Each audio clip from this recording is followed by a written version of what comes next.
Repéré il y a plusieurs jours sur les plages du littoral girondin, un jeune phoque blessé a finalement été transféré lundi de la plage du Porge au centre de soins d'Audange. On est parti avec une équipe pour aller la récupérer sur la commune du Porge et la transférer au centre de soins le plus rapidement possible. En tout, l'opération a dû prendre, entre la découverte et l'arrivée ici, ça a dû prendre environ 1h30. Alors malheureusement, c'était une jeune qui n'était pas en très bon état. Elle est arrivée avec de la fièvre, elle est arrivée très très apathique, donc en état de conscience limitée. Et elle perdait pas mal de sang, elle avait des plaies, elle perdait du sang par le nez. On a regardé un petit peu de plus près, on a vu qu'il y avait aussi une fracture au membre antérieur gauche, une fracture assez importante, articulaire en plus, un peu pénible. Et donc on a pu la mettre sous antibiotiques, anti-inflammatoires, la réhydrater, c'est le plus important, de les réhydrater rapidement. Contrairement à ce qu'on pense, on les baigne pas en fait, les phoques, parce que quand ils sont en état de faiblesse, ils ont besoin de chaleur au contraire.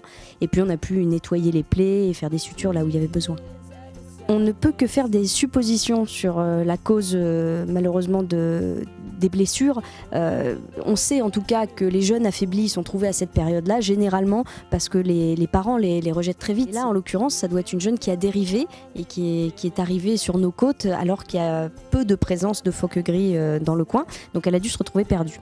Alors après, qu'est-ce qui lui est arrivé? Pourquoi elle a des plaies? Ça peut être des morsures de chien, ça peut être des morsures de congénères, ça peut aussi être éventuellement des filets. Il a pu se blesser avec des objets externes, par exemple des déchets de pêche ou des choses comme ça, mais ça paraît des blessures un petit peu légères pour être des blessures dues à des bateaux qui auraient fait des dégâts plus considérables, je pense. Et hier après-midi, l'animal a quitté le centre pour rejoindre le pôle Océanopolis de Brest où il sera opéré. Puis il va pouvoir ensuite repartir à l'état sauvage si tout va bien.